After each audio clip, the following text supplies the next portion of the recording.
Bonjour à tous pour ma deuxième vidéo tutoriel de quiz examen d'entrée 2017 pour les médecins en Belgique. Alors aujourd'hui je me suis dit je vais faire la biologie et ce tutoriel est sur le test en 2016 en septembre. Alors la première question est quels sont les 4 éléments chimiques les plus abondants dans la matière vivante? Alors on a premièrement le carbone, l'oxygène, l'hydrogène, l'azote. Deuxièmement le carbone, l'hydrogène, l'oxygène, le sodium. Troisièmement, le carbone, l'oxygène, le calcium et l'azote. Et quatrièmement, le carbone, l'hydrogène, le calcium et le sodium. Alors, le calcium, sodium, on peut déjà le radier parce que ce sont des métaux ou non-métaux. Alors, ça, c'est déjà radié. Le sodium aussi, non, pas, le sodium, c'est un alcali. Alors, ici, on peut dire le carbone, l'oxygène, l'hydrogène, l'azote. Sur l'azote, parce que ça signifie, ça montre aussi, ça signale que c'est une protéine. Et la protéine, c'est ce qui constitue la matière vivante. Alors, on prend le numéro 1. Voilà. Prochain. Quelle proposition est fausse concernant les enzymes? A. Leur activité est dépendante du pH. Ce sont des protéines. Elles augmentent la vitesse d'une réaction chimique spécifique. Elles interviennent comme réactifs dans une réaction. Alors, leur activité est dépendante du pH.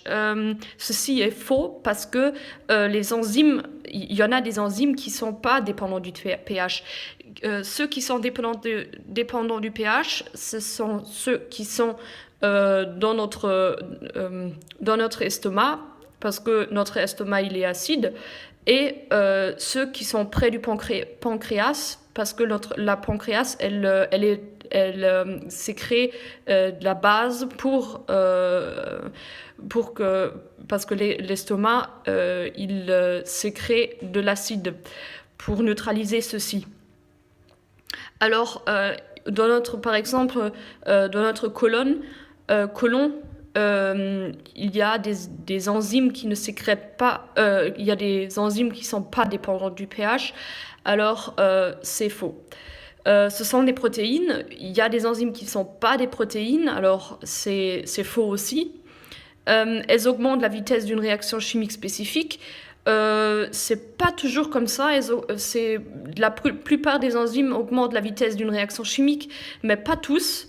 Et elles interviennent comme réactifs dans une réaction. Alors ça c'est vrai. Il faut faire vraiment attention que les enzymes, on dit les enzymes, alors tous les enzymes, et on cherche le plus général ici. Alors il faut toujours faire attention dans ce test parce qu'on veut trouver toujours le plus général. Alors, troisième question. La mucoviscidose est la plus fréquente des maladies génétiques graves en Belgique. Les individus atteints produisent un mucus sécrétion riche en glucides trop épais. Ce mucus provoque des difficultés respiratoires et le développement des microbes, bactéries conduisent à des infections à répétition du système respiratoire. La question, dans quel ordre les niveaux d'organisation des êtres vivants sont-ils abordés dans le texte? Alors, dans le test lui-même, dans l'examen lui-même, dans ce genre de questions, je vous dis, faites plutôt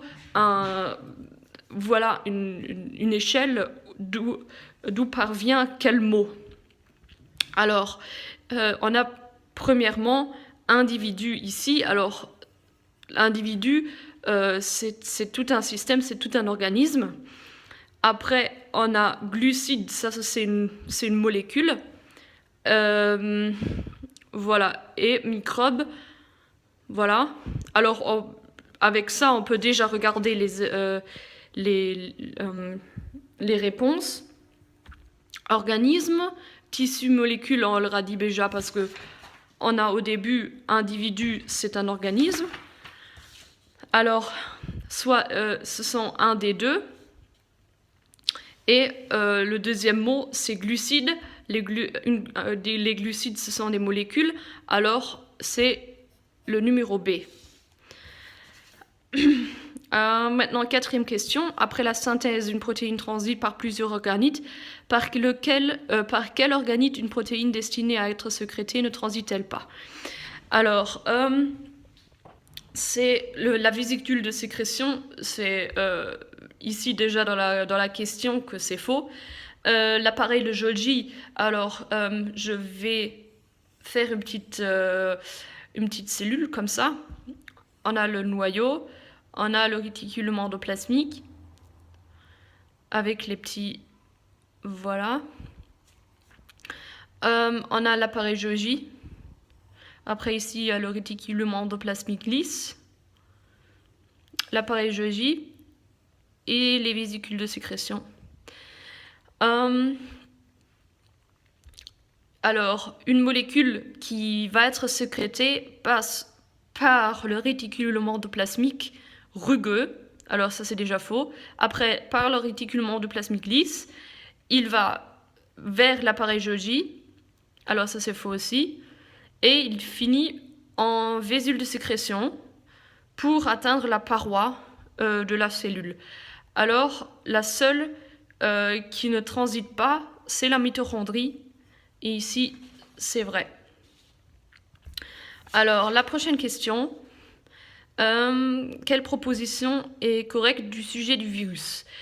Il ne possède qu'un seul type d'acide nucléique, soit l'ADN, soit l'ARN. Il ne parasite que les cellules eucaryotes. Il n'existe pas sous une forme extracellulaire. Ils ont un capside formé essentiellement de lipides. Alors, il ne possède qu'un seul type d'acide nucléique, soit l'ADN et l'ARN, c'est vrai. Parce que un virus ne constitue que de l'ADN et l'ARN. Il y a des quand on voit cette question-là, cette proposition ici, il y a des virus qui ont un capside et il y a des virus qui n'ont pas de capside. C'est pour ça on fait la différenciation entre virus qui a capside, capsidé, je vais appeler ça capsidé. Alors un virus capsidé, un virus non capsidé, voilà. Ça c'est complètement bizarre. Il n'existe pas sur une forme extracellulaire, c'est un peu bizarre. Il ne parasite que les cellules eucaryotes. Il parasite aussi des cellules prokaryotes, par exemple les bactéries. Quand vous êtes malade et vous avez une bactérie et des virus, et les bactéries, ils vous font rien, c'est possible aussi que vous allez attraper une maladie parce que vous avez encore chopé un virus. Alors, il y a le virus qui se met sur la bactérie et qui ingère la bactérie. La bactérie, c'est un prokaryote. Voilà, alors ça c'est faux, que des eucaryotes. Voilà. Alors, sixième question. Je vais couvrir ceci parce que c'est un peu bizarre. Quelle proposition concernant les bactéries est correcte? Elles sont tous hétérotrophes. Il y en a aussi qui sont homotrophes. Elles sont des cellules qui ne contiennent ni organites ni ribosomes. C'est faux. Parce que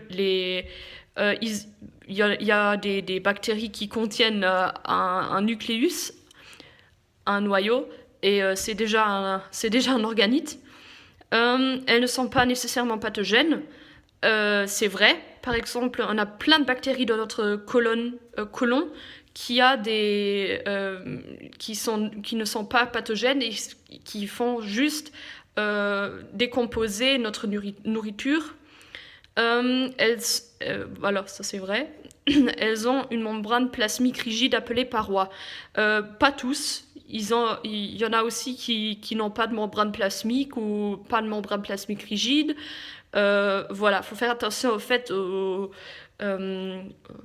mot très spécifique membrane plasmique rigide, parce qu'on demande aussi ici tous les bactéries. Alors faut faire très attention à des trucs comme ça. Bon, alors, le prochain, je vais couvrir ceci. Quelle proposition relative au transport membranaire exact. La diffusion simple se fait dans le sens du gradient de concentration. La diffusion facilitée nécessite de l'énergie chimique et l'intervention d'une protéine spécifique. Seul un transport actif permet l'entrée de molécules dans une cellule. Et la membrane plasmique constitue une barrière infranchissable pour les molécules hydrophobes. Alors, premièrement, la diffusion simple se fait dans le sens du gradient de concentration. C'est vrai. Par exemple, quand vous regardez un air, par exemple, voilà, normalement, quand il est actif, il y a plus de N a plus d'heures que dedans. Et pour qu'il y ait excitation, il y a diffusion simple entre le milieu extracellulaire et intracellulaire, et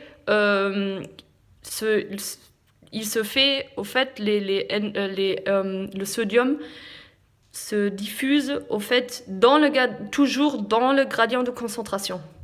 Alors, s'il n'y a pas beaucoup ici, il diffuse. Voilà.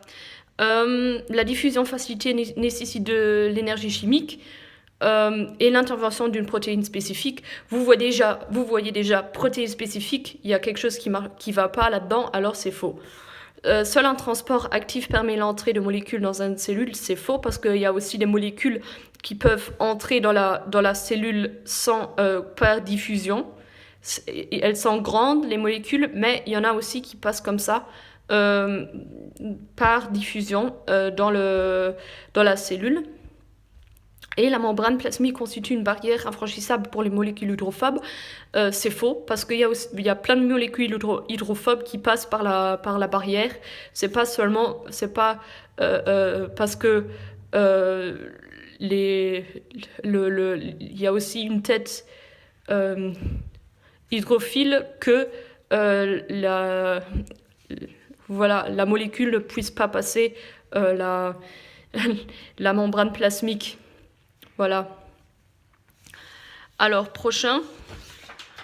Le graphique ci-dessous représente la variation de la quantité d'ADN d'une cellule au cours du temps. Quelle proposition est correcte? Alors, on voit ceci. L'intervalle T2, T4 correspond à une mitose. Une cytodiérèse ou cytokinèse au lieu du temps T4 et T5. Dans l'intervalle T1, T2, le nombre de chromosomes double. Au temps T4, les chromosomes sont constitués d'une seule chromatide. Alors, l'intervalle T2, T4 correspond à une mitose. T2, T4. Alors, on voit ici une diminution de l'ADN, ou même on voit ici une diminution. Alors c'est pas une mitose, parce qu'une mitose c'est toujours une augmentation de quelque chose, une séparation de deux, voilà, ça va pas. Alors une cytodiérèse ou cytokinèse au lieu du temps du T4 et T5, ça c'est vrai, parce que la cytodiérèse c'est diminuer quelque chose, ou voilà, ça diminue. Il y a une cytodiérèse au lieu du temps de T4 et T5. Moi j'ai fait ça comme ça, je me suis dit, il y a une diminution diérèse, et à la fin, au fait, d'un cycle comme ça, il y a toujours la cytodiérèse ou la cytokinèse. Alors, ici, on voit évidemment T4, T5, la cytodiérèse. Alors ça, c'est vrai. Dans l'intervalle T1, T2, le nombre de chromosomes double. Alors, non, c'est pas vrai, parce que le nombre de chromosomes, il reste toujours le même. Regarde. N, 2N, 2N, 2N. Autant T4, les chromosomes sont constitués d'une seule chromatide. Non, parce que l'autre chromatide est encore présent. Hein. Ils se sont seulement séparés, c'est tout. Alors, voilà. Le numéro B. Pour d'autres tutoriels. Je commencerai aussi ce soir. Je commencerai peut-être demain ou ce soir parce que je suis en train de travailler. Je finirai certainement les exercices pour biologie et à bientôt. Merci.